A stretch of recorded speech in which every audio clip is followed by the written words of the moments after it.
तेवढा करता येईल आणि माझ्या त्या बहिणींना कशी मदत होईल हा प्रयत्न हा निश्चित प्रकारे हा बँकेचा होतोय। आणि बँकेपेक्षा मला एक आनंद आहे की शेवटी मी नेहमी म्हणतो की कुठल्याही घराच्या तिजोरीची चावी जर एखाद्या स्त्रीकडे असली, एखाद्या महिलेकडे असली तर त्या घराचा संसार हा अत्यंत व्यवस्थित चाललेला असतो।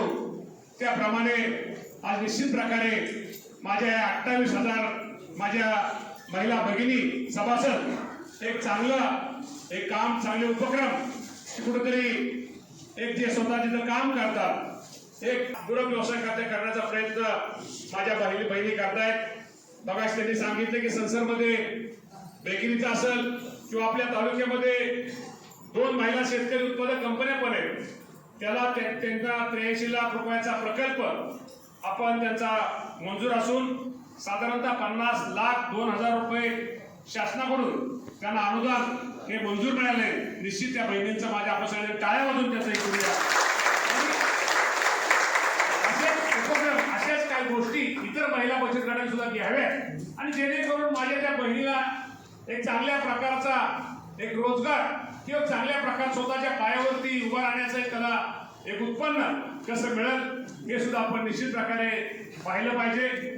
आज आपण विचार केला तर गेल्या वर्षी आपलं उद्दिष्ट हे 32 कोटी रुपयाचं आपल्या सर्वांचं होत 32 कोटी रुपयाचं होतं आणि 32 कोटीचं असताना अजून मार्च महिन्याला 3 महिने जायचे आणि त्याच्या अगोदरच आपल्या तालुक्यामध्ये साधारणतः 654 गटांनी 31 कोटी 79 लाख रुपयाचं उद्दिष्ट हे पूर्ण केलंय। 2 महिन्यामध्ये त्याचा निश्चित प्रकारे त्याचा फायदा हा निश्चित प्रकारे होणार आहे। साधारणतः आज जे कर्ज वाटप होणार आहे साधारणतः 157 गटांना 7 कोटी 85 लाख रुपयाचं कर्ज वाटप हे आज आपण या सर्व बँकाच्या माध्यमातून निश्चित प्रकारे करतोय।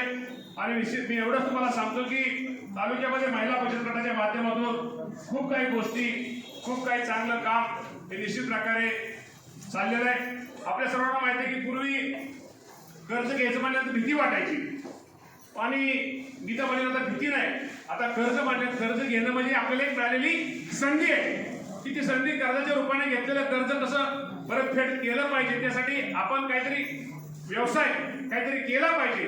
त्यामुळे निश्चित प्रकारे कर्ज घेणं म्हणजे भीती नाही तर आता एक ती आपल्याला संधी आहे ते समजून माझ्या बचत गटाने निश्चित प्रकारे चांगल्या प्रकारचं काम हे निश्चित प्रकारे करावं।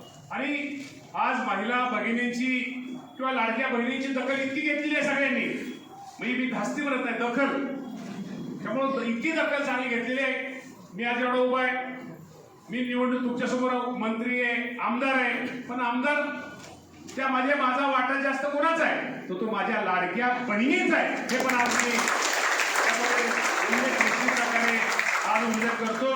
आणि तुम्हाला सर्वांना माहिती आहे की संयुक्त राष्ट्र संघाने ह्या वर्षी आपली दखल घेतली आहे। तुम्हाला माहिती आहे का संयुक्त राष्ट्र संघाने या वर्षी 2026 हे वर्ष आंतरराष्ट्रीय महिला शेतकरी वर्ष म्हणून घोषित केलेलं आहे। आता आमच्या बहिणींची कोण किती दखल घेते म्हणजे आज तुम्हाला मी सांगतो की महिला शेतकरी वर्ष म्हणजे निश्चित प्रकारे त्या माध्यमातून माझ्या शेतकरी ज्या महिला आहेत त्यांना पण त्याचा निश्चित उपयोग हा भविष्यामध्ये निश्चित प्रकारे होणार आहे। त्यामुळे मी तुम्हाला एवढंच सांगतो की शेवटी आज आपलं हे वाटप आपलं हे काम हे माझ्या बहिणींचं चाललेलं आहे, ते असंच काम हे निश्चित प्रकारे भविष्यामध्ये करा।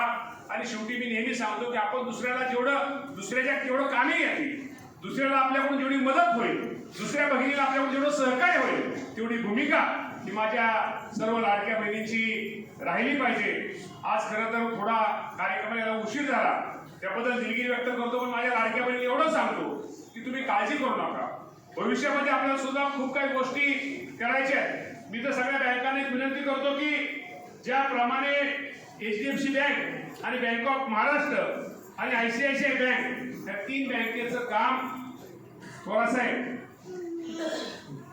HDFC bank of Maharashtra ICICI या बँकेचं ज्याप्रमाणे एक मोठं काम त्या बचत गटाचं आहे त्याच बचत गटाचा आदर्श घेऊन इतर बँकांनी पण त्याप्रमाणे माझ्या बहिणींना कर्ज पुरवठा केला पाहिजे. हे पण आज माझी आपल्या सर्वांना आहे. सगळेच चांगलं काम करतात, पण मात्र आम्ही एवढं चांगलं काम करतोय त्यामध्ये बँक ऑफ इंडिया असेल, पीडीसीसी बँक असेल, युनियन बँक असेल, बँक ऑफ बडोदा असेल, महाराष्ट्र ग्रामीण बँक असेल, इंडियन बँक असेल, काम सगळ्यांचं चाललंय. पण कर्ज पुरवठा वाढवा. आमचं गॅरंटेड नसतं, त्यांचं गॅरंटेड असतं. आणि तुम्हाला मी सांगतो, कधी महिलेकडे दिलेला बचत गटात दिलेला पैसा किंवा महिला बघितलेला पैसा कधी पुढत नाही. त्यामुळे या लोकांनी या वर्गावर थोडं लक्ष, त्यांना नवीन उद्योग व्यवसाय करण्यासाठी आपण सर्वांनी द्या. हे सुद्धा आज मी आमच्या सगळ्या बँकेच्या अधिकाऱ्यांना आजच्या या कार्यक्रमाच्या निमित्तानं सांगतो. ढोले सर, तुम्ही सुद्धा, तुमची पण मोठी शिक्षण संस्था आहे. शेवटी तुम्हाला एवढं सांगतो की लाडक्या बहिणी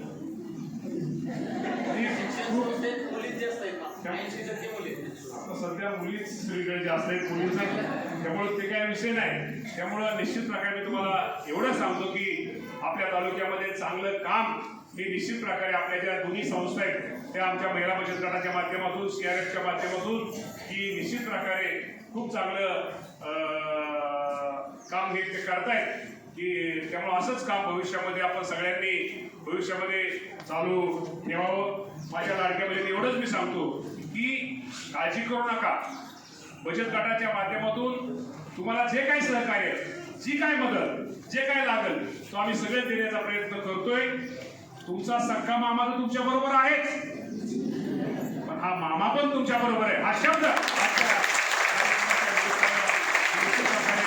तुम्हा सर्वांना देतो. आज तुम्हाला मी सांगतो, CRP किती आहे, कोण किती आल्यात आपल्या सगळे हजर आहेत. त्यामुळं ताईंनो, तुमचं खरं कौशल्य तुमचं आहे. बचत गटाचे अध्यक्ष, कार्याध्यक्ष आणि सचिव, 3 प्रमुख ना. आता मला पण बरंच तुमचं माहिती नाही, त्यामुळं पत्रकार बंधूंना लय बारीक बघावं तितकं सोपं नसतं. ते लय असं पहिली मम्मी आहे इतकं सोपं नाही आहे. ते आमचं वेगळं नातं आहे, आमचं तुम्हाला नाही कळायचं लवकर. त्यामुळं आज हा खूप चांगला कार्यक्रम आहे. शेवटी बहिणीने एवढं सांगतो की आयुष्यामध्ये कर्ज वाटप घेऊन त्याची परतफेड कशी व्यवस्थित होईल, त्यातनं आपल्या बचत गटाला कसा फायदा होईल, त्यातनं आपल्याला रोज बचत गटात सभासद कसं वाढवता येतील, त्यातनं कशी माणसं आमच्या बहिणी जोडता येतील. आणि एखाद्या घरात तुम्हाला मी आज सांगतो की आज एखाद्या बचत गटाच्या माध्यमातून तुम्ही ज्यावेळेस कर्ज वाटप करता आणि एखाद्या बहिणीच्या घरातला कोणतरी आजारी पडतो आणि त्याच्यावरती एक दुःखद घटना घडते, त्यावेळेस तुमच्या बचत गटाच्या माध्यमातून ज्यावेळेस तुम्ही त्याला चेक कार्ड देता किंवा कर्ज वाटप करता, त्या माझ्या बहिणीच्या डोळ्यामध्ये तिला किती समाधानाची झोप लागते, तिला कधी वेगळं समाधान असतं. किंवा त्यांच्या मुलामुलीला कुठे चांगल्या प्रकारचे ऍडमिशन घ्यायचे आणि ऍडमिशनच्या काळामध्ये कुठला काय आधार नसता, सगळ्याकडला आधार संपल्यानंतर बचत गटाच्या माध्यमातून तुला चेक मिळतो, तो त्याचा आनंद वेगळा असतो. असाच आयुष्यामध्ये आनंद द्यायचा असतो आणि आनंद घ्यायचा असतो. तर आनंद द्या, लय टेन्शन तक्त काही करू नका, लय मोकळं राहा आणि मोकळं राहून आपल्याकडून जेवढी लोकांना मदत करा तेवढं करण्याचा प्रयत्न माझ्या लाडक्या बहिणी करावा. कारण आज कार्यक्रम खूप आहे. शिक्षकांचा आपला शिक्षक पुरस्कार पण बीडीओ साहेबांनी तिथं आपल्या पुढं कार्यक्रम बीडीओ साहेब वाघ पॅलेसचा कार्यक्रम आहे, तो कार्यक्रम पण थोडा उशीर झालाय, त्यामुळे जायचंय. पण काळजी करू नका, चांगलं काम करा, चांगलं हे करा. आणि शेवटी चांगल्या कामाची दखल घेत असतात आणि आपण एक म्हणायचं, आपण चांगलं करतोय, चांगलं वागतोय, चांगल्या कामाची दखल कुणी नाही घेतली, वरचा बघत असतो. त्यामुळे हे नेहमी लक्षात ठेवा, चांगलं काम करा, चांगलं राहा. हे जीवन खूप सुंदर आहे.